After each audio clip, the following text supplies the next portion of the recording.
Experience the difference at Woodhouse Buick GMC. From the GMC Acadia to the Buick Encore, we're sure to have a vehicle that fits your lifestyle. Our climate-controlled showroom guarantees a comfortable shopping experience every time you visit. Plus, our commitment to our customers continues well beyond the date of purchase. You will leave our lot feeling comfortable and confident in your new vehicle. Start your car buying journey today, in-store or online at WoodhouseBuickGMC.com. We are professional grade.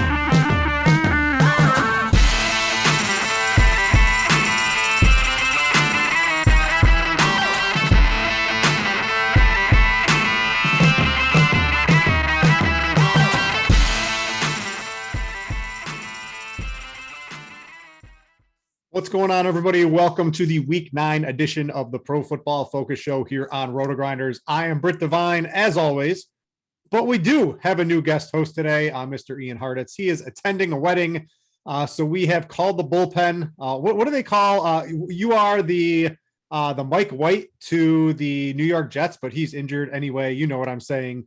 We have Andrew Erickson here from PFF filling in for Ian.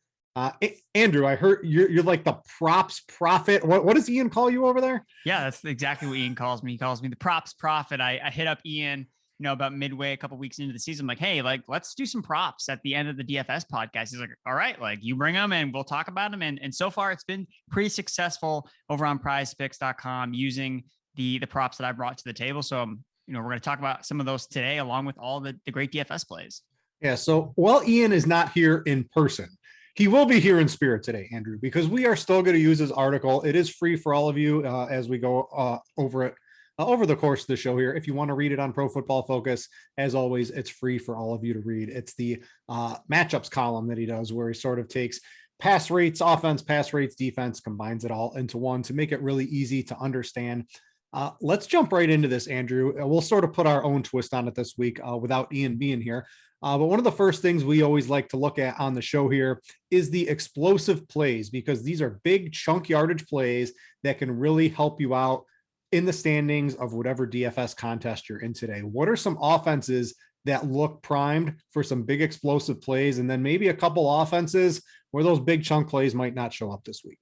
Yeah. So the quarterbacks that Ian likes to quote unquote say are set up to ball include the Bills, Minnesota Vikings, and the Cincinnati Bengals. So Josh Allen, Kirk Cousins, and Joe Burrow. We see that they have these explosive playmakers at wide receiver, whether it's Diggs or Emmanuel Sanders, Justin Jefferson, and then Joe Burrow obviously has Jamar Chase. So you're going to see some big plays through the air for all of these different quarterbacks. And I think that's why they're all very strong considerations of DFS this week. Josh Allen's probably going to be the most popular quarterback playing against the Jacksonville Jaguars, but Cousins and Joe Burrow, a little less popular. They can still get it done through the air, I think, in these matchups. In terms of guys that might have some trouble, Daniel Jones, Trevor Lawrence, and even Patrick Mahomes to an extent. The Green Bay Packers have not been a defense that's really given up a lot of big plays through the air. And we saw Mahomes the last time he played, be willing to check it down to Tyreek Hill. Tyreek Hill had 18 targets and did not really have a huge yardage game. So maybe this isn't really the spot where Mahomes does bounce back and kind of be the guy that we have kind of played him as every single week. How many weeks of this Chiefs offense being, I guess they're doing all these gimmicks at the, as they get into the goal line with Travis Kelce and Tyreek Hill all pretending to be quarterback and things like that. How many weeks of a bad offense do they have to be for us to actually think maybe something wrong? Has the league figured him out? Is Travis Kelce hurt? Is someone nursing an injury? How much longer does this have to go on before we have to really start worrying about them? Yeah, I mean, again, I think 2 weeks is still probably not enough time to get off the Mahomes bandwagon, especially, with the Packers. Again, they've been better against deep ball passes, but it is Tyreek Hill and it's still Patrick Mahomes. I think that the real problem is Kelsey. He's probably not really been as effective as he's been in the past couple of years. And he is an older player. We talk about him in the age model, and it's like, could he be kind of on the back end of his career? And that's totally possible. So it's just the lack of weapons other than Tyreek Hill. Like Josh Gordon, McCole Hardman, Byron, like these are just guys that are not getting open and doing nothing for Mahomes. So that's why he's throwing the ball to Tyreek Hill 18 times, because there's literally no one else on the Chiefs offense that can really do much of anything. So I think the play for sure is definitely going with Tyreek Hill in this matchup. And maybe you can go away from Mahomes and look at some of these other quarterbacks. All right, let's look at pace from Ian's article. There are a couple very opposite ends on the pace spectrum. One of them, I think, I can read into maybe there's a reason where I can expect pace to maybe jump up, and that's in the projected slowest pace game of the week. So I want to start there with you with Cleveland at Cincinnati, because it seemed like the first couple games of the year, Cincinnati, they wanted to make sure Joe Burrow, he was good coming off injury. He's good. Joe Mixon has been reduced in workload in the run game, and because he has all these awesome weapons in the passing game, Joe Burrow is slinging the ball all over the field now. What do we think of the pace in that game, currently projected to be the slowest? In my mind, though, I think this game's sneaky for a little bit of a shootout here. Yeah, I know we talked about Joe Burrow as having a potential for some big plays through the air, and maybe they don't run super fast, but we're seeing them run a lot of plays. Like the Bengals have picked up their plays per game. The Browns have been a team that picked up in plays per game. A couple of weeks back, it was that Browns Chargers game that was the underrated shootout of the week. And if you looked at that game, it was like, oh, the Chargers run a lot of plays and the Browns run a lot of plays. So there is no Odell Beckham Jr. anymore, holding the anchoring down this Browns offense. So maybe we do see a little bit more from Baker Mayfield and Nick Chubb, who's coming back from his injury, another week removed. So I agree with you that the Browns and Bengals, I think, isn't nearly representative as their pace of play kind of shows here. Yeah, and then a couple, at least one game that should have a ton of plays. That's the Chargers at Eagles. I like one side of this. I was on the Eagles last week against the Lions. That was one of the bigger bets I've made this year. I didn't understand that one. I don't understand maybe the opposite side of this game this week here. I think the Chargers are a much better team. But for DFS purposes, this game should have plenty of plays here. Austin Eckler going to be very chalky and just looks like a really good play overall. Yeah. And I think to point out too, Justin Herbert has had a couple of down weeks over the last couple of matchups. And, people are wondering, are they starting to figure out Justin Herbert a little bit more? They're figuring out this Joe Lombardi offense. And actually the matchup last week, it's really hard to take away stuff when teams play the Patriots, because they're just so matchup based, what they're able to do and take away certain players and what you do well. And the scheme actually worked against Justin Herbert significantly. The Patriots run a lot of cover one, and it just didn't really not work for Justin Herbert and what he's had and what he's been effective at throwing the ball this year. Whereas the Eagles, it's complete opposite. Like the zone coverage that they run is really great for Justin Herbert. So especially with Keenan Allen, like eating over the slot, the Eagles have been one of the worst teams against slot receivers this season, actually allowing the league's highest passer rating to slot wide receivers. So Keenan Allen should eat in this matchup, and maybe we see a big player too from Mike Williams. What else is really standing out to you in pace this week? So just in terms of like raw play volume, I think it's important to note that the Vikings and Ravens are two teams that rank inside the top 8 in terms of just plays per game. Like this game is just, it seems like the Ravens offense can basically do whatever they want against Minnesota. Minnesota's defense is so banged up. They have so many injuries. Daniel Hunter's out, Anthony Barr, Cameron Dancer questionable. And then you also have Patrick Peterson, who's on IR. So they have so many injuries. So you're going to see a lot from this Ravens offense. And the Vikings have shown they can at least keep pace at times when they need to play catch up. They can run fast, and they have the weapons to do so. The other matchups that are fast paced, Bills at the Jaguars, and then the Raiders at the Giants. I definitely like the Raiders side more than the Giants. I know Danny Dimes is going to be up against that really great pass rush by the Raiders, and that just kind of seems like a disaster. So I'd rather stack it on the Raiders side and maybe bring it back with one of these Giants receivers. And the Jaguars, at least it makes sense that maybe they can at least keep the Bills having to score points. Like that's really the main goal here is just, hey, just keep putting up garbage points. We saw it on Thursday night where the Jets offense was just doing enough just to keep Carson Wentz on the field and scoring points. All right, let's move to some yards before contact. This is in the run game. This is, the idea of this is you want your running back to run as far as he can before a defender touches him, and you want the defense to allow that to happen as often as possible as well here. So what are some good offenses we can look at to use some running backs? Running backs have been very strange in DFS this year. The high-end running outside of Derrick Henry for a week or two, using the high end running back has been not a great way to get a good lineup so far this year. It's been these mid-tier lineups and then jamming in Cooper Kupp or Chris Godwin and things like that. We don't really have those guys on the slate this week. So we're going to need to dig a little bit deeper. What's really standing out for you?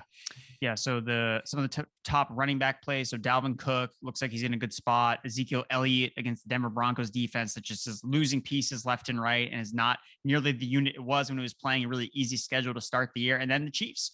The Chiefs should actually be able to run the football a little bit more against this Green Bay Packers front. It's actually one of the better matchups out of all of the running back matchups this week. So Darrell Williams, again, is getting not much love because of this Derek Gore thing, the $4,000 price Derek Gore on Monday Night Football, despite the fact that he played 3 snaps in the second half to Darrell Williams' 30 snaps. So we'll see how much run Derek Gore gets in this matchup. But yeah, Vikings, Cowboys, and Chiefs are set up well. On the bad side of things, Bengals, Falcons, and Texans, no one's playing any Texans running backs. No one's playing Mike Davis.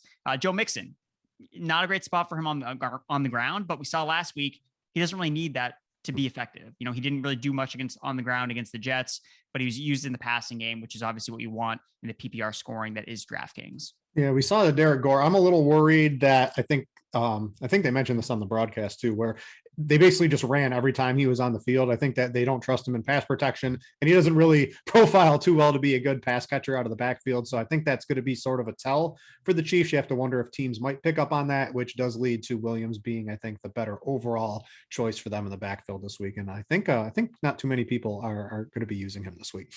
Let's scroll down here on Ian's article just a little bit. Let me get it in the view for everybody here.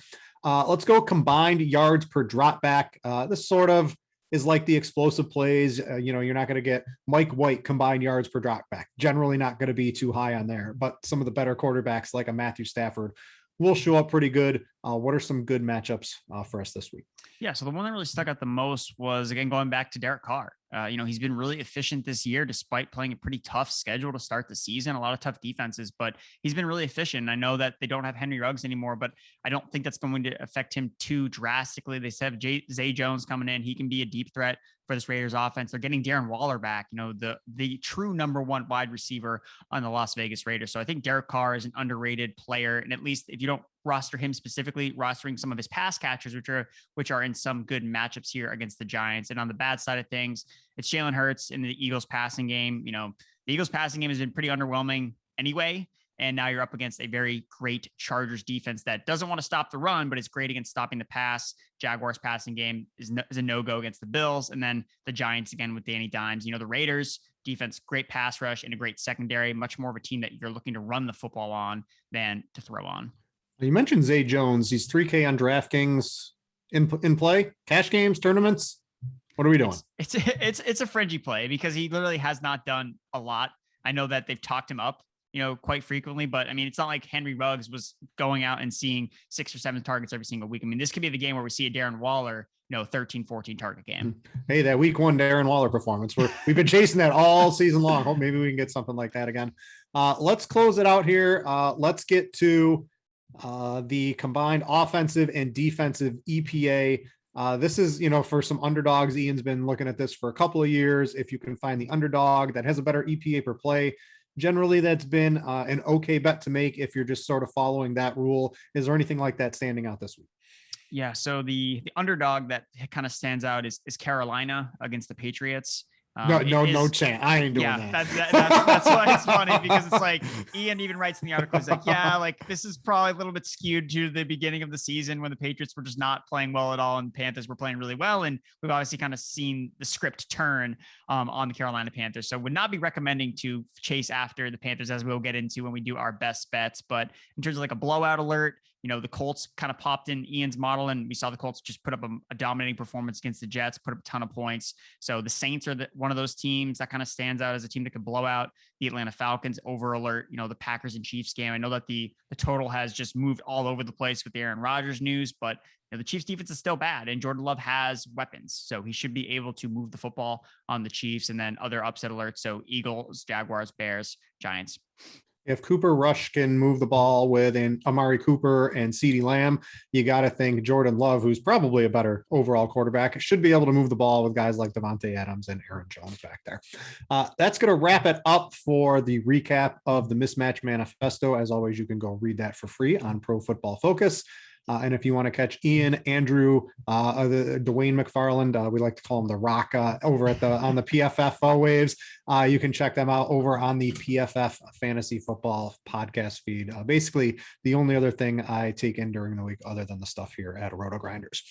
All right, let's get into some sports bettings, and maybe I'm going to let you go here first with a couple of your picks. We're on the same one. That's the Patriots. This was my first, I bet this on Monday morning because I go to the sports book I collect, and I always tell people on the show here, if you get the early line, it's generally better than the closing line, specifically if you have a reasonable take on a team. And I just look at this and what are we doing giving the Patriots outside of this one random game against the Texans where they should have won by probably like 20 or 30, but they had some really bad luck in that game. They've been playing very well. And the Panthers, I don't even know if they're going to be with Sam Darnold. He's questionable. And PJ Walker has been absolutely horrible since he's come in mop-up duty and whatever service he's had to do. I don't understand, Andrew, why this is 3.5 point line here. Are you seeing the same thing as I am? Yeah, I don't know if it's because the Patriots are playing on the road, like even though they just beat the Chargers on the road, like it doesn't matter. So I am very confused on why it is only a 3.5 line. Mac Jones has been one of PFF's highest graded quarterbacks this year. And that's really predicted more of like actual NFL success. Like not necessarily Mac Jones hasn't been a guy in fantasy that we've really been able to use, but in terms of like being good on the field and helping his team win games and being efficient, Mac Jones has delivered in that aspect. So I think that this one is pretty easy. The Patriots, if Sam Darnold plays, like Bill Belichick owns this guy. Like he's going to have him seeing ghosts out there. What do you think he's going to do to PJ Walker? It's not going to be a good outing for the Panthers. Maybe it's because, CMC is going to come back. Like, I don't know. Like maybe that's because that's when the Panthers were good, was when McCaffrey was still active and playing. So it seems like a lot to give to a running back that is not named Derrick Henry. So yeah, Patriots minus 3.5 is I would lock that in. Yeah, I saw a quote too from the Panthers coach that if CMC plays, he's not going to be the every snap player this week if he even suits up. It's Friday. That information has not been completely revealed, so you will have to wait until the weekend for that one. All right, I'm going to go with the Chargers as my next one because I liked the Eagles last week against the Lions. They were like minus 3.5. Absolutely. The Lions are one of the bottom 2 or 3 teams in the league, and I don't think the Eagles belong in that category at all. And I think that made a lot of sense here. What doesn't make sense to me this week at the Chargers are -2, even -1.5 some places against the Eagles, because all we're giving the Chargers, we're taking away their credit because Bill Belichick was able to beat them last week. And then we're giving the Eagles way too much credit for beating up on the Lions. I mean, come on, that win doesn't really mean too much in my eyes in terms of lines in Vegas. The Chargers just seem like the much better team overall here. I think they're going to be able to do whatever they want on offense with Austin Eckler, Keenan Allen, maybe not a Mike Williams game, but those two should be great. That defense is good enough. I think the Chargers -2, even -1.5, and you can get that. Looks to be one of the better ones. And I thought it was a reasonably tough week out there, Andrew, outside of these two for me. I didn't really find too much I was really liking in terms of pure spreads. You've got a couple other ones. What are you looking at? Yeah, no, I wrote down 4 and the Chargers was one of the other ones that I had wrote down, but I did not throw it in the show sheet. You beat me to it. I will go with the Browns as underdogs, 2.5 point underdogs against the Cincinnati Bengals. And I'm kind of buying into them responding to this whole Odell Beckham thing. And really, when you look at the teams, looking at the PFF rankings, so we look at ELO rankings, offensive rankings, defensive rankings, the Browns are better than the Bengals in all 3 categories. Like on paper, you can see a scenario where the Browns are the superior team to the Cincinnati Bengals. And we just saw the Bengals lose to the Jets. Now it's a game that they should have won. They probably sleepwalking a little bit. They are the number 1 team in the AFC coming in, and they lost to the Jets. So I do think that the Browns could give a lot of issues to the Cincinnati Bengals. They have a top tier pass rush, so they can rattle Joe Burrow a little bit more. So I like the Browns at +2.5. And then the other team is the Raiders. I've talked about them. I like the matchup with Derek Carr in this passing game. I think they're going to be able to do a lot against the New York Giants. And Derek Carr he's been underrated. And we've seen this team respond already they beat down the Denver Broncos after the John Gruden saga. Now they're obviously facing more adversity with the the aftermath of Henry Ruggs and his situation. So I think they're going to respond under Derek Carr. He's been one of the better quarterbacks this year in terms of efficiency. And I really don't think that the Giants are presenting any sort of threat, for 3 points. So I'll go with the Raiders -3. Yeah, it'll be a couple plays till Kenny Galladay's out of the game probably, and then the whole Giants offense will fall apart. So I like to do the spreads because it's generally -110 odds and things like that. And I don't get too far into the parlays or anything like that on the show, but I do like if you like the teasers. So I like the teasers. I've done really good on these personally all year. The Steelers Rams 6-point teaser. It's -120 odds most books, so it is a little bit out there compared to the -110, but not too much. I just think the Steelers at home against the Bears. Experience the difference at Woodhouse Buick GMC. From the GMC Acadia to the Buick Encore, we're sure to have a vehicle that fits your lifestyle. Our climate-controlled showroom guarantees a comfortable shopping experience every time you visit. Plus, our commitment to our customers continues well beyond the date of purchase. You will leave our lot feeling comfortable and confident in your new vehicle. Start your car buying journey today, in-store or online at WoodhouseBuickGMC.com. We are professional grade. We will talk about Justin Fields in just a second. At least you will. But I think the Steelers are just the much better team than the Bears. And we got Nagy's back. Bears are going to stink. It's pretty simple what's going to happen on that one. And the Rams, there's 7.5-point favorites. I think when I made this, you can get them down to 1.5 across the 7, the 4, the 3. That's very strong for big home favorites as a general trend in the NFL over a long time. And I think the Rams should really have their way with a Derrick Henry less force feed Adrian Peterson to not change the game type of play. I don't know what they're trying to do, Andrew. We'll see if they're smart enough to throw the ball to AJ Brown instead of hand it to Adrian Peterson. But if AP comes out and looks good, I guess he's just beating father time, right? Yeah, it's wild. But I've also heard some things about Deontay Foreman actually getting the start in this game. So don't be you're gonna have to tune in to see how this shakes out. Yeah, it's gonna be wild what they tend to do. And if I just hope the Titans are smart enough where if the running the ball isn't working, they give up on it very quickly. All right. So you are the, what is it? The not prop master, the props prophet. Props profit. All right. So we got to get the alliteration in there. A couple prize picks plays for you. What do you got? You've been hitting pretty good on these on the PFF pod this year. Yeah. So the one that I talked about on the PFF Fantasy Football podcast was the Justin Fields over his passing yards. So he's sitting at 169.5. And it's just, frankly, it's too low of a number. Like, he's an NFL quarterback and he's coming off the best game of his career. And it's just not a hard number for him to hit. Yeah, I get that the Pittsburgh Steelers have, a good defense and a good pass rush, but it's not like he's going to go out there and complete 0 passes. In 4 of his 5 starts this year, he's hit that line. He's hit over 170 passing yards. So, and he hasn't looked great doing it. Like it's just not necessarily just a hard feat to reach for the Bears quarterback. And, if you look at the Steelers, they've given up 170 passing yards to every quarterback that they've played this year. So again, it's not a great number, Fields threw for 170. He had a great day. It's like, he probably didn't, but it's just too low of a number.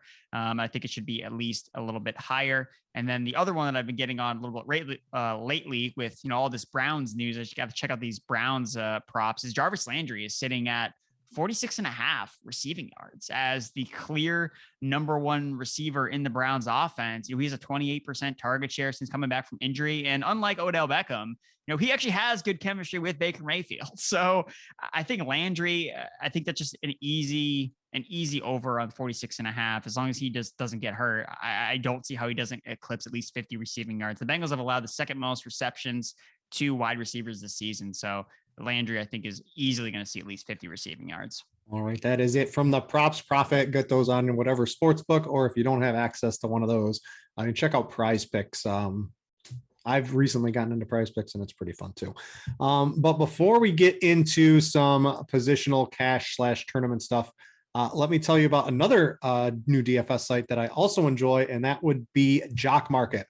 Stop throwing your money away. It's time to check out Jock Market, the app where daily fantasy becomes a stock exchange. Buy and sell shares of players in real time for real money. If you download it now, you get a 100% deposit match up to $50 using promo code Grinders. So you deposit 50, you'll get an extra 50. So you got $100. So get this. If you're a first-time Jock Market player, With that $100, they will give you a first market guarantee. That means you can lose your $100. If you're bad at picking the players, they will give you that $100 back into your account the next day. So make sure to take advantage of that when you get these free bets, free props, whatever it is. These, try to be aggressive. Go for broke on those because they are giving you a chance to free roll with that. Use promo code Grinders for your 100% deposit match and check them out. It is a fun little app to play right around a lock time for basically every sport. All right, let's go to quarterbacks here because I was doing my preliminary research a couple of days ago, and I'm like, Taysom Hill, he's coming back. And then we got Trevor Siemian. Looks like he's going to be the quarterback. So definitely not as excited for Trevor Siemian as I am for Taysom Hill, which has sort of left me hanging because I really liked how my lineups were looking, at least in cash, with the cheap quarterback. We have a very cheap quarterback in Jordan Love, and your lineups do look a little bit better. The problem is if you go to use him, we don't have the Cooper Kupp. We don't have the Christian McCaffrey. We don't have the Derrick Henry. We don't have those guys on the slate to really save you the money to get that super high projected player into your lineup this week. So what I'm doing, and I think is going to be the default cash player of the week, Andrew, is going to be Lamar Jackson, because this game this looks like a shootout. I didn't bet the over, but I think betting the over on this game looks pretty good. Both of these offenses should be able to do, at least the Ravens for sure, I think are going to be able to do whatever they want to do. And as long as the Vikings are able to keep Kirk Cousins in a clean pocket, which based on some of the statistics out there on the Ravens defense, that looks like a pretty high probability. This looks like a shootout. I want Lamar Jackson. He should be an 8K on DraftKings quarterback. He's 7,300. I think this is going to be the default player of the week. Yeah, he's just too cheap. And usually I've been riding Jalen Hurts in cash games basically all season long. And it's just the price point of Jackson. He's just too cheap. Like you mentioned, he should be above 8K. And we just saw this Vikings defense give up 300 passing yards to Cooper Rush. They ranked 26 in explosive pass play rate. And the thing with Lamar Jackson is this isn't the same, running the football Ravens offense. This offense throws the ball. Like this offense passes the ball on top of Lamar Jackson's rushing, which he's the one that's only doing all the rushing. Like they're not using their running back. So there's no worry of, like Devontae Freeman is going to have this massive game. Like he's the starting running back for the Ravens, Devontae Freeman, because Latavius Murray has already been ruled out. And I mean, are you going to hand the ball off to Freeman or are you going to throw the ball with Lamar? Or are you going to run the ball? I mean, he's going to touch the ball on every single play. So I think Lamar makes way too much sense. Yeah, for cash, that's just really where I think the industry is going to end up by the end of the week. And that's one I definitely will support. In tournaments, what are some quarterbacks, right? So tournaments, the ownership, the pricing, at least on DraftKings, I look at my Millionaire Maker article, and the total ownership of every lineup this year is being reduced drastically because the ownership is so spread out across the board on DraftKings, because their pricing is a little bit flatter than it has ever been before. What are we doing in tournaments? There's a couple guys with some upside, a couple quarterbacks. I think you can get some leverage with the field on as well. Yeah, so for me, I know that we're getting some steam from Myles Gaskin in the matchup against the Houston Texans. So I like attacking this game with the Dolphins with the quarterback, with Tua Tagovailoa. Again, over the last 3 games he's played, he's third in expected fantasy points per game. He's shown that in the plus matchups against Jacksonville, against Atlanta, he has a high ceiling. He rushes the ball a little bit. He scored a rushing touchdown last week. He's affordable. He's under 6K. So maybe you can exchange him out for your Taysom Hill lineups and throw in Tua and make a couple other changes. And I think we know exactly who to stack him with. You stack him with Jalen Waller. You stack him with Mike Gesicki because Devontae Parker has ruled out. So it's just one of these like obvious plays that's kind of like coming into formation. And I think that just not enough people will play them. We see this happen with Betfred has come all the way from England to the great state of Iowa. With over 50 years of sports betting experience, Fred is known in the UK for 3 things: customer service, bonuses, and delivering the best overall experience to players. Need more? Download the Betfred Sports app today and receive up to $250 in free bets when signing up. No emperors, no movie stars, just a sportsbook you can trust. Download today. Proud partner of the Iowa Wild and Iowa Cubs. Must be 21 plus. Wagers only accepted in Iowa. Gambling problem? Call 1-800-BETS-OFF. Brady and the Bucks, no Antonio Brown, right? Brady doubles, and then just not enough people play them. And I just think this is a really good situation for Tua, especially in an offense that just really focuses on throwing the football, even against a bad Houston Texans run defense. I mean, the Houston Texans pass defense is basically just as bad. It's just, they face teams that like to run the ball a little bit more, and Miami's not like that. Miami likes to throw the ball more than run. And does this count as revenge for Tua against I think it the does. Texans? we can put that on the projection. So that's an extra half a point in the projection set for some revenge on Tua there. Yeah, I think Tua is fine. What I was looking at is people are going to be using Lamar. I think getting a little different with the quarterback and the other side of that game, and Kirk Cousins can be pretty interesting. It does cost more, to jam in Justin Jefferson with Adam Thielen. Maybe you sneak in Tyler Conklin, right? Maybe that's a way to get a little bit cheaper on there, because Dalvin Cook, since he's come back, hasn't really been involved in the passing game like we want Dalvin Cook, which is why I'm a little bit sour on him. I think maybe eventually the targets come back, but we've had 2 straight weeks of very low target share for Dalvin Cook, because they're pushing the ball down the field to Justin Jefferson, and Adam Thielen is always open in the end zone for a touchdown somehow. And Tyler Conklin is somehow turning into a very serviceable tight end for cheap. So you could use Cousins with them. And I think you can run, it's pretty easy run back as either Marquise Brown or Mark Andrews. I know you like Bateman. I guess we got to see, do we have Watkins practice? Did Watkins make it through practice today in one piece? So Watkins practiced today, and it's actually Rashad Bateman that didn't practice on Friday. So he had a groin thing. John Harbaugh says that he's not worried about it. He should be fine. So it does just create a little bit more ambiguity with the secondary Ravens receivers. See. I think it's pretty easy with Marquise Brown, who looks like the clear alpha. You can also run Mark Andrews, the tight end spot we'll talk about later. There's definitely some cheap plays, but the mid to high end is loaded with high upside targets this week. So I think you can do that. Run it back. My preference would probably be Marquise Brown, especially if a guy like Bateman or someone is out. That looks pretty juicy to me. Before we get any further in some of the position by position talk, I just want to tell you guys of a couple things we have going on here at RotoGrinders. We have the DFS OGs League, right? So if you want to play against Beer Makers Fan and Notorious and Head Chopper and all those, you can sign up for the DFS OGs FanDuel contest for week 9. It is fanduel.com/OGs. That's OGS show. You will be able to find that, and you can compete with us. There's a leaderboard. There's all sorts of fun stuff.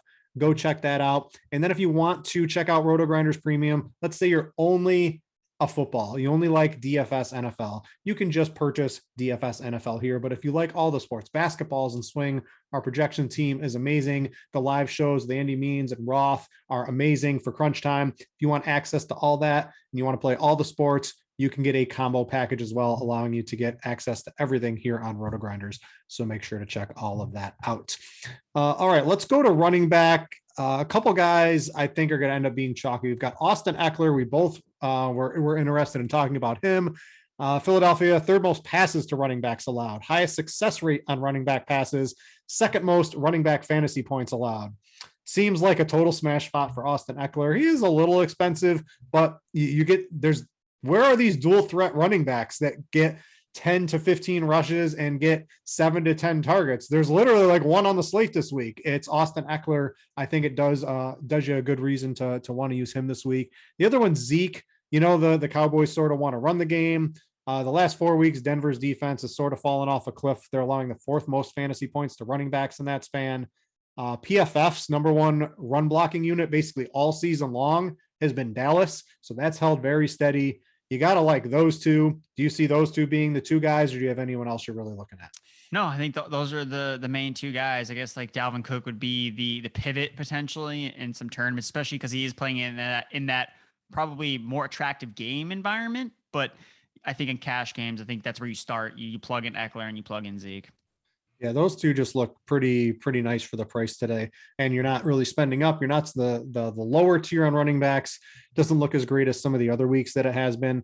So I think spending up to those 2 guys looks pretty good. In tournaments, we can get a little dicey. First, let's talk Myles Gaskin versus Devontae Booker. So Gaskin's getting a lot of steam. We just got Saquon ruled out during the show. I think we were all sort of expecting that even a couple of days ago here. Who do you got between those 2 if you're forced to choose? Do you want to take the timeshare-ish running back in Gaskin, who they don't really want to run, or you got Devontae Booker, who's just like, he's okay, but it's a decent matchup, and he's going to get the majority of the work here? Break this tie for me. Yeah, I'm always going to lean towards the volume. The volume is king, and that's what Devontae Booker gets. Like, it's not sexy what he's doing out there, and especially in the Giants offense, but I look a lot at every single week. I look at routes run per drop back at the running back position. And number 1 last week was Devontae Booker. So he's running a route on almost every single Daniel Jones drop back. Like that's why he's seeing a ton of work in the passing game. So I don't necessarily care how inefficient he is as a rusher. Like I want him to be catching passes, and that's what he's doing.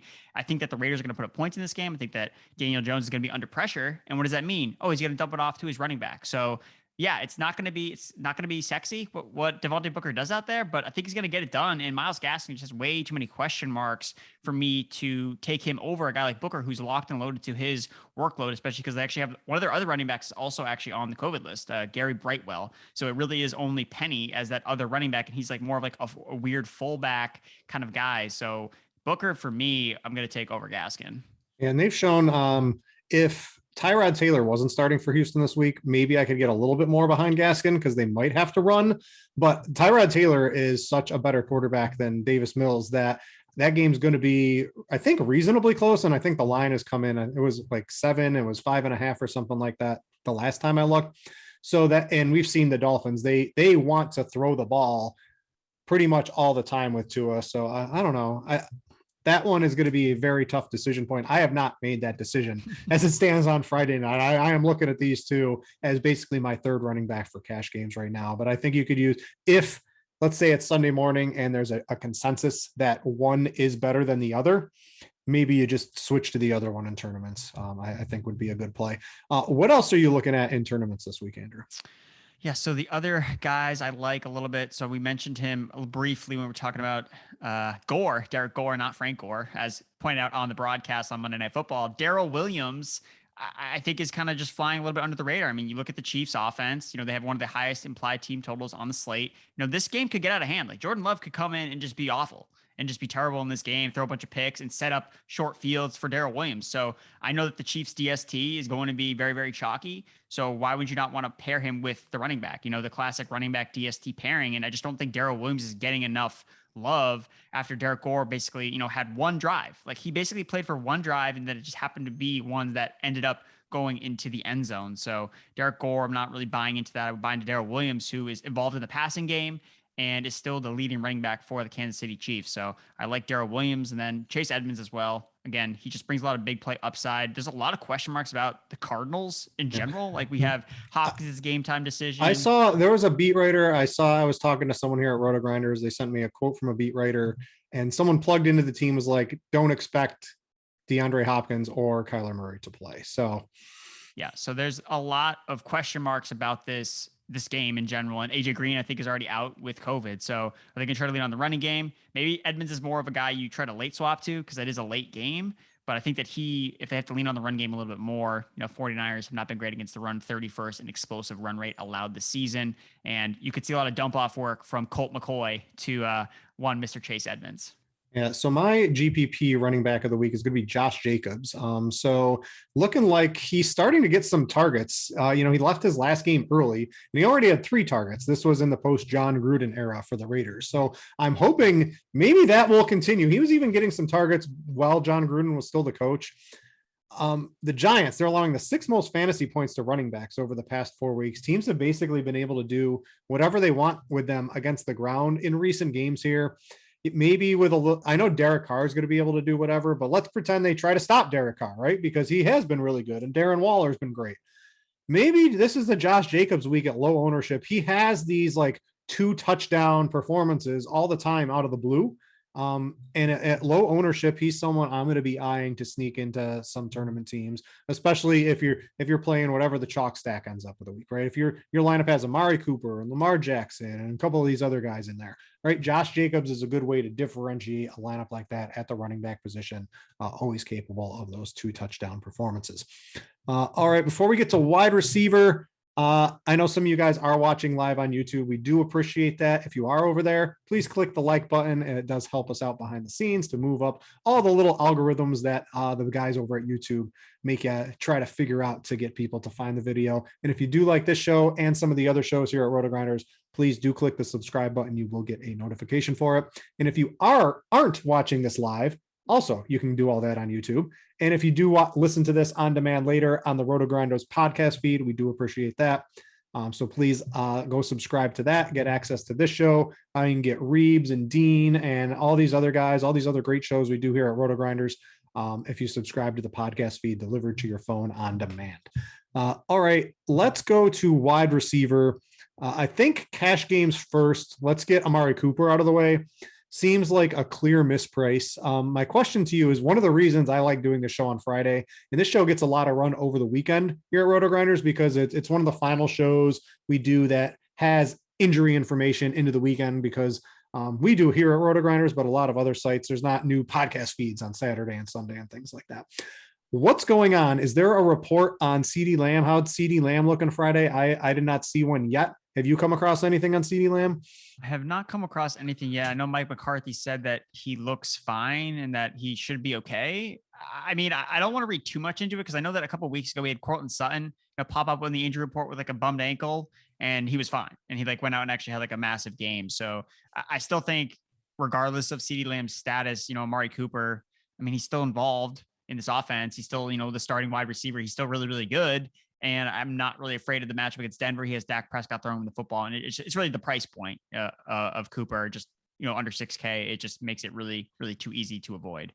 Yeah, and he's certainly someone that can always get those 10, 11, 12 targets. Generally, when the Cowboys are in a closer game, we have seen Dak be ultra efficient, though. So even on 5 or 6 targets, if the Cowboys are able to blow out the Broncos, you can see Amari Cooper get into the end zone, have a big gain or something like that to get there. And the price point just really looks good.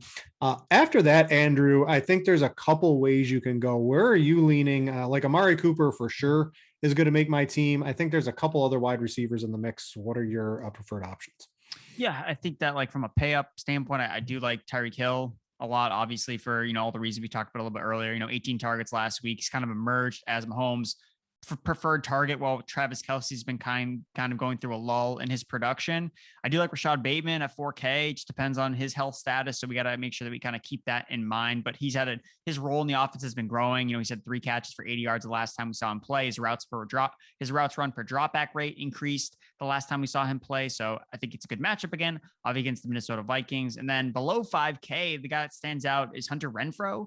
I know that he's pretty popular, but it's PPR and he's popular for the right reasons. It's not just because Henry Ruggs isn't on the team. If you look at the Giants defense, they've allowed the 3rd most targets to slot wide receivers this year. So it's a slot funnel defense. Hunter Renfrow basically gets around like 6 to 8 targets every single week anyway. It's PPR. So I think Renfrow makes a ton of sense. And Jarvis Landry, I mentioned, I liked his over. He's only 5,100. He's the clear number 1 receiver in that offense. And Rondale Moore kind of pops up a little bit now as well, because if there's no AJ Green, there's no DeAndre Hopkins, he's 4.2. Like he's going to have to play the entire game. Like his issue has been he's not playing enough snaps with all those other receivers basically not on the field. Okay, we can feel confident that he's going to play more snaps. And when he's on the field, Cliff Kingsbury has shown a willingness to get him the ball. So Rondale Moore at 4.2 is probably one of the lowest receivers you can kind of get to. Yeah, the cheap wide receivers are pretty weak this week, in my opinion. There's not a ton of them. Colt McCoy, wide receiver screens to Rondale Moore. We can get behind that for like 3 or 4 connections, right? Yeah, I think so. I mean, Rondale Moore, it's all he does is yards after the catch anyway. So that's all you're really banking on. And hey, he catches a couple balls behind the line of scrimmage, breaks a couple tackles, and you 3X in no time. Yeah, I like Tyreek. Debo with Kittle probably coming back. What's your thoughts on Debo? He's been an absolute monster every week this season. He looks like the clear number 1. There's some Brandon Ayuk over the bye, right? Or has been speaking to the coach and he's back and happy to be involved. But how do you think Kittle would affect a guy like Debo coming back in here? I think it does. I think it does matter that Kittle's coming back. With this 49ers offense, it seems like we always see one of these players just like have such high production when other guys miss time. Last year it was Ayuk, all the other guys missed time and Ayuk was a monster. And then this year it's been Samuel that's been getting and benefiting from all the other guys missing time, not necessarily Ayuk not playing, but Ayuk just not being involved in the offense. So Ayuk ran more routes than Deebo Samuel did last week. Kittle is coming back and Deebo Samuel is also dealing with this calf injury. So I think that his 30% target share over basically since the start of the season, it seems like if I was going to make a bet that it's going to decline, I think this would probably be the start of it. All right, let's play a little wide receiver bingo here. So let's pretend, I don't even know. So DJ Moore or Keenan Allen. So I'm going to read you the Sam Darnold limited participant in Friday's walkthrough and is listed as questionable. and that was suffering. I don't know, like concussion, shoulder injury. I don't know. Do we want to play Sam Darnold's number one target? Is that even a worthy thing? Do we want to play PJ Walker number one target, or do you just want to take sort of old and boring Keenan Allen?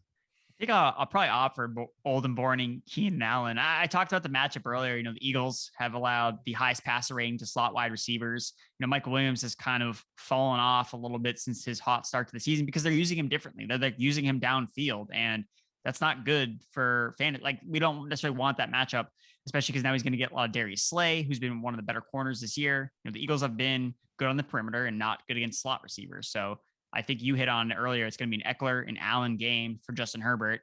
And I mean, the Patriots could just be like, all right, we're going to take away DJ Moore and make them run the football. I mean, I'm sure that Bill Belichick will invite whoever's starting quarterback to throw the ball to Robbie Anderson at this point. I think Belichick has probably watched the Panthers enough to know, just throw the ball to Robbie Anderson. He could get 11 targets. It doesn't really matter because we've seen him get double-digit targets for multiple weeks and do absolutely nothing with them. We've got Waddle. He's 5,600 without Parker and still without Will Fuller.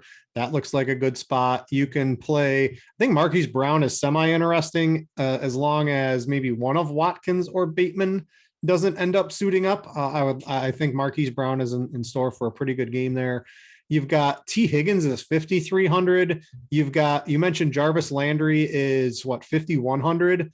Those like low 5K Higgins or Jarvis Landry. If you're going, I think for tournaments, I probably want to get Higgins. I mean, Higgins just seems like he's so close to having a massive game. Like every single week, it's like he either had, a bunch of end zone targets, air yards, or just raw targets. Like we've seen this guy have games of 15 plus targets before alongside Jamar Chase still balling out. So Higgins, I'm going to keep playing Higgins until he has that 30-point game because I know it's in him. So I'm just going to keep playing him. All right. That's probably about all I got at the wide receiver position. Let me make sure. A couple GPP leverage. I had the Dolphins wide receivers, but Waddle's going to end up being reasonably owned now that Devontae Parker had a setback and isn't going to be in there. Keenan, I think, is a nice play off. Austin Eckler is definitely going to be the highest owned running back, and Keenan, we've currently got him at about 12% owned. That seems like a fine way to maybe get some leverage off of Austin Eckler because I really don't see a Mike Williams game, especially at the price that he is on DraftKings this week. All right, let's go to tight end. I got the three tiers, I think, this week. It's always hard. I think you can use Darren Waller if you really want to. However, the Darren Waller lineup makes you have to spend down at other places that might not be ideal because we just got Noah Fant has definitely been ruled out due to COVID. That just crossed the line. So we've got Albert. You've got the pronunciation here. I'm going to call him Alberto. Why don't you try to pronounce the whole thing for me? So it's Albert Okuwe Bunam. All right, there you go. I threw it in there so I would be able to say because he's been running. Anyway, every podcast has been talking about Alberto, and no one's saying his name. And I just wanted to give him respect because hey, this is a real guy, real NFL player. I just wanted to say his name right. Yeah. So even when he was sharing time with Fant, he was doing okay, and now he's probably going to be out there for almost every snap this week in a game that, in theory, the Broncos are going to have to pass. And we have seen when the Broncos have had to pass, they will throw the ball if they're behind in games. They will let Teddy sling it around. So Alberto, I'm not going to try to pronounce it. I'm gonna let you stick with that one. At 2,600, he's the talk of the town. I think that most people are going to use. You can pair him with Waller, but the tight end, a couple other guys would be Dallas Goedert is 47, or where is he? 4,500 even. Like ultra cheap, every snap player and that's like the tight end funnel, isn't it? Against the Chargers, you don't beat them outside, you don't beat them deep, you pepper them over the middle. That looks pretty good. And then we can go back to the cheap tight end of last week and Dan Arnold, who got there in garbage time. Don't see any reason he can't get there in garbage time again this week because it's another mop up duty, and you do beat Buffalo sort of in the middle, not on the outside too often. So those are probably the three tiers. I think in cash, Alberto is certainly going to be a player that is one of the highest owned of the week, but don't be afraid. I don't really like two tight end builds. I still think it's a little too cute to use Waller and Alberto in the same lineup. I think I like a little bit of the wide receiver upside, or maybe a little bit more safety in a running back than playing Darren Waller, who really hasn't done too much since week one. So I guess I want to see Waller really do it one more time before I deploy him in cash. Yeah, I think that Alberto, I mean, it's the same play that we all played Dan Arnold last week in cash and it worked. So I think just now you got a guy gets even cheaper. Alberto's even cheaper. And yeah, like you had mentioned before, he has 3 catches in 3 of his games this year already, and he hasn't even played a 50% snap share. So, I think that 5 or 6 catches is well within his range of outcomes. And that's all you really need for someone that's that cheap. Yeah. What about in tournaments? What are some good options to use from? Tight end is pretty deep this week, in my opinion. It's usually not. Yeah, so I think that Goddard is still like viable in tournaments again for all the reason we like him in cash. Again, the matchup is just perfect for him against the Chargers defense. He's running routes at a crazy amount. I mean, he basically saw a 50% target share last week from Jalen Hurts. Like Jalen Hurts is not throwing the ball to Smith, Rager, or Quez Watkins. Like he's not throwing the ball to those guys nearly as much. He's throwing it to Dallas Goedert and the running back. So I think that Goddard makes a ton of sense. Mike Gesicki, he's another one of these hybrid wide receiver tight ends that's labeled as a tight end, but actually plays wide receiver really more. I know Ian points out about it, I think, on every single podcast where he's like, yeah, Mike Gesicki never lines up in line. Like Chris Godwin has lined up more in line this year than Mike Gesicki has. So we need to change the tight end designation. And Gesicki, again, it's the concentrated target share in Miami now with Devontae Parker out of the lineup. Mike Gesicki's been the tight end 1 over the last 4 weeks. Like he scored more fantasy points than anyone. Now he's playing the Texans, who have allowed the most fantasy points to tight ends. Now, does that hold steady because Gesicki is a receiver? I mean, it's really more just the Texans are just a bad defense in general. So we wanted Parker in to call Gesicki a tight end, and Parker's out. He's a wide receiver. Yeah, it becomes very, very complicated. But he's basically running routes a lot when Tua is dropping back to throw, and the Texans defense again isn't specifically giving up a lot of points to wide receivers, but it's just because they're just giving up. They're just not an efficient defense. So I think Gesicki makes a ton of sense. And same thing kind of be said with Kyle Pitts, same type of matchup. You look at the DraftKings, in the lobby, when you're picking players, you see the little red 4, I think it is, against the Saints, but that's against tight ends. And Kyle Pitts doesn't play tight end really. He plays wide receiver, and that's green for Falcons receivers. So Kyle Pitts, I think after he busted last week, despite, he had 8 targets, I think that he's probably worth going back to as well. Yeah, I'm just going to read down the tight end list this week of viable. Normally it's like 4 deep of players you want to use at the position. Travis Kelce, Darren Waller, Kyle Pitts, Mark Andrews, George Kittle, Mike Gesicki, Dalton Schultz. Then you got Ertz and Dawson Knox, right? But we're not really playing those. Dallas Goedert. We've got Dan Arnold. You've got ups, CJ Uzomah's had 2 huge games. Jared Cook can catch touchdowns. We've got Albert O. There is a wide variety of tight ends this week. If you are playing tournaments, don't stick to just 1 or 2 or even 3. If you're playing like 20 lineups, it's okay to have a very wide variety at the position this week. Normally it's not so, but don't be afraid to spread it around a little bit this week. All right, Andrew, I want to give you a round of applause for filling in for Mr. Ian Hartitz. You have done a great job, in my opinion. Tell them, all the people, where they can find your stuff if they like this pod, what you do over at PFF, what pods you're on over there, how they can find you. Yeah, so I am over on Twitter at Andrew Erickson _, and all my work is over at PFF. Basically what I do on the PFF podcast every single week, I go on and join Ian, and we do our own DFS breakdown, kind of breaking down in a similar way that we've done this show, looking at the cash plays, looking at tournament plays, and then I always, at the end of every show, drop in my favorite props of the week. So hopefully we can continue to run hot and continue to get some more props in that are profitable for all of the listeners out there. So I'm also on TikTok as well at Andrew Erickson _, as the kids like to do. I like to try to take advantage of my youth and try to get into what kids are doing these days. So also at Andrew Erickson _ there. And yeah, multiple articles every single week on pff.com. And yeah, make sure you just go follow me, interact with me. Now, are you dancing on TikTok, or is it fantasy football? It's fantasy football related.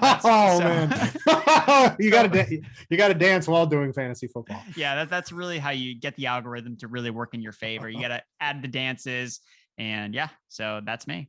All right, Andrew, thanks for filling in. Again, I'm Brit Devine. Thanks to all you for watching, listening, downloading, however you consume this. We appreciate it here at RotoGrinders. And with that, we out ya.